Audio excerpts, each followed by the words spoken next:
Out of pocket cost.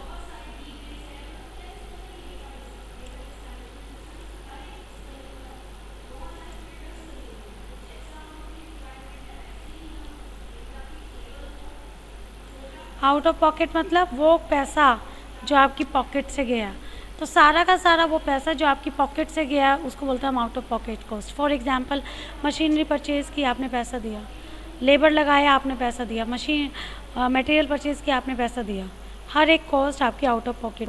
But कुछ cost आपकी out of pocket नहीं होती। For example, interest on capital, आप डेप्रिसिएशन, वो आप दिखाते हो कॉस्ट, बट वो आपकी आउट ऑफ पॉकेट कॉस्ट नहीं होती। क्लियर? किसी को कोई डाउट कॉस्ट में?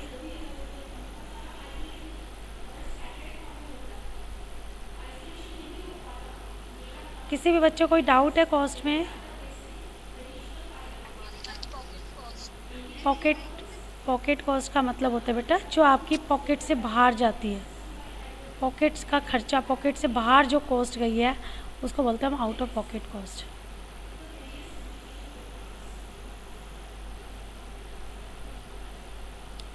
क्लियर? फॉर एग्ज़ाम्पल, आपने मशीन खरीदी, आपने लेबर को खर्चा दिया, वो सारी आपकी आउट ऑफ पॉकेट कॉस्ट हो जाएगी।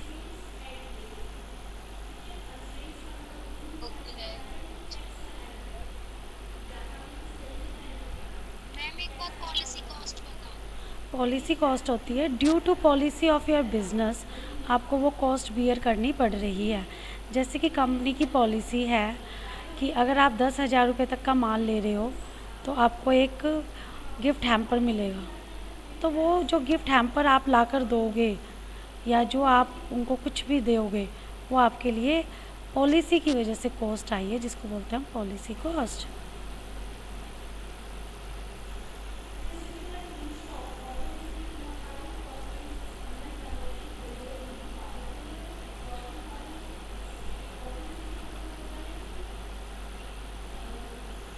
और कोई कॉस्ट?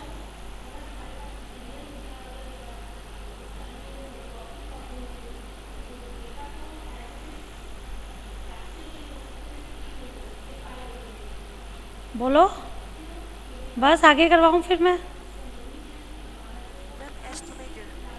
एस्टिमेटेड का मतलब तो होता है बेटा एस्टिमेट लगाना। एस्टिमेटेड कॉस्ट मतलब हम फ्यूचर के लिए एस्टिमेट लगाते हैं कि हमारी ये कॉस्ट आएगी। जैसे आपके पेरेंट्स लगाते हैं बच्चों की शादी का कि इतना पैसा खर्च होएगा, बच्चों की एजुकेशन का कि इतना पैसा खर्च हो जाएगा, दैट इज़ एस्टिमेटेड।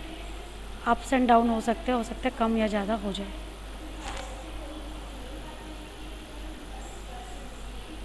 ठीक है, और कोई कॉस्ट? संक कॉस्ट मतलब वो पैसा जो डूब गया, जिसको आप रिकवर नहीं कर सकते, उसको बोलते हैं हम संक कॉस्ट। जैसे मैंने मशीन परचेज़ की है 10 लाख रुपए की, आज उसकी वैल्यू 50,000 रुपये है, तो बीच का जो 9,50,000 दैट इज़ संक कॉस्ट, मैं उसको रिकवर नहीं कर सकती।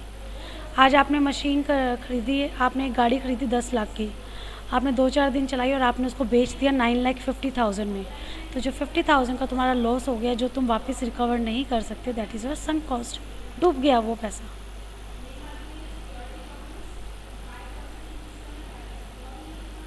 क्लियर?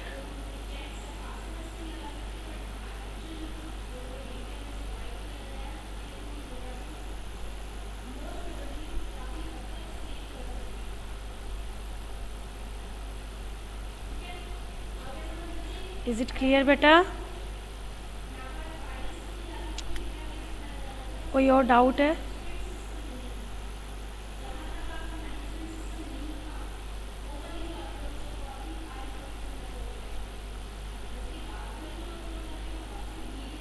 कोई डाउट नहीं है, आगे चलें?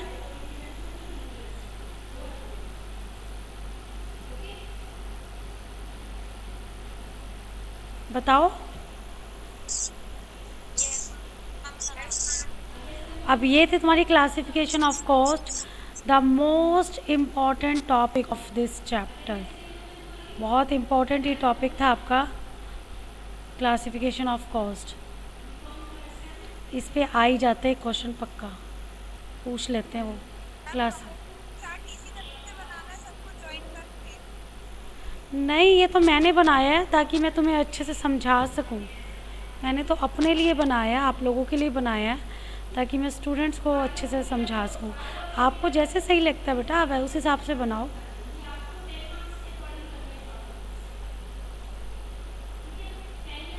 ठीक है। मैम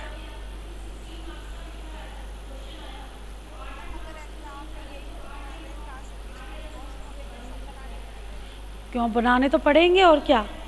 बीच में लिखना क्लासिफिकेशन ऑफ कॉस्ट, चारों तरफ इसको सुंदर सा डायग्राम बना लाना, ये तो बहुत ईजी है। वो डायग्राम देखते ही मार्क्स दे देगा तुम्हें, प्यारा सा डायग्राम बनाना। मैंने इस डायग्राम के थ्रू आपको एक नया सॉफ्टवेयर सिखाया है, पता है आपको? This is a C map software. मैं भी सोच रही थी ये वाला। ड्यूरिंग अभी जब लॉकडाउन था, ड्यूरिंग दिस लॉकडाउन सम एफडीपीज हुई थी टीचर्स की, फैकल्टी डेवलपमेंट प्रोग्राम बोलते हैं हम। तो वहाँ पे हम लोगों को जितना भी मैंने सीखा है during the vacations, during the lockdown, वो सारा आज मैं अप्लाई कर रही हूँ। ये जो वीडियो रिकॉर्डिंग मैंने वहाँ से सीखी, यूट्यूब पे डालना हमको वहाँ सिखाया गया। ई कंटेंट्स कैसे बनाते हैं, अपनी साइट बनानी, मैं अभी उस पर भी काम कर रही हूँ, लेकिन it is very time consuming, तो बहुत जल्दी वो भी कर लूँगी। उसके बाद सारे लेक्चर्स वहीं पर आपके मिल जाएंगे। आप मेरा नाम लिखोगे, नाम से साइट्स आ जाएगी और साइट पे सारे लेक्चर्स आप देख पाएंगे। जैसे अभी यूट्यूब पे देख पा रहे हो, सेम ऐसे ही ई कंटेंट्स बने हुए हैं, बहुत सारे प्लेटफॉर्म बने हुए हैं जहाँ आप अपना अकाउंट्स क्रिएट करके अपने कंटेंट्स को वहाँ डेवलप कर सकते हैं। तो जस्ट जो मैंने सीखा, हम just try to applying all this things right now. ये भी मैंने सॉफ्टवेयर सीखा। चलो नेक्स्ट करते हैं अब हम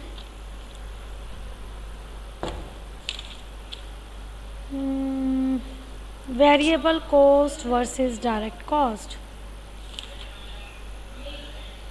product cost and period cost. अब है ना, इन्होंने कुछ आपको अलग अलग कॉस्ट बता रखी है और उनके बीच में डिफरेंसेस दे रखे हैं। तो फर्स्ट इन्होंने बता रखा है product cost and period cost.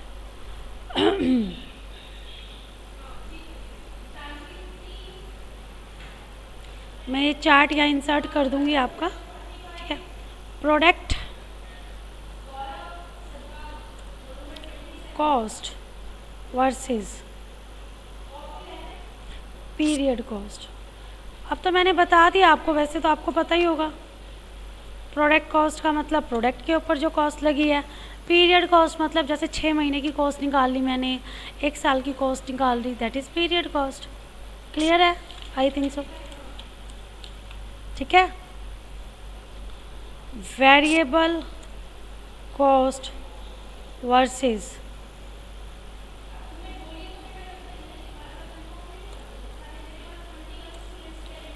Direct cost.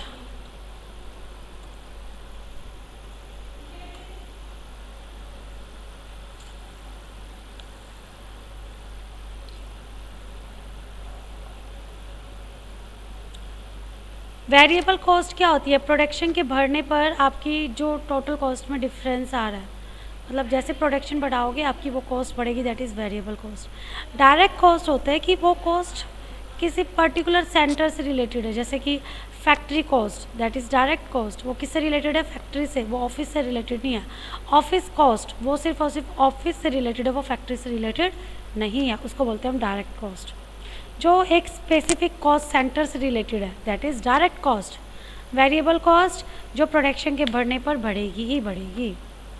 Estimated cost versus standard cost.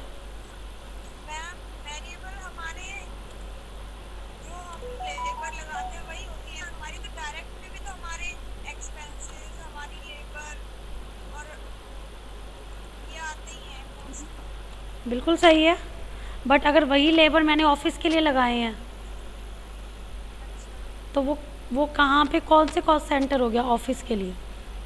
तो डायरेक्ट कॉस्ट का मतलब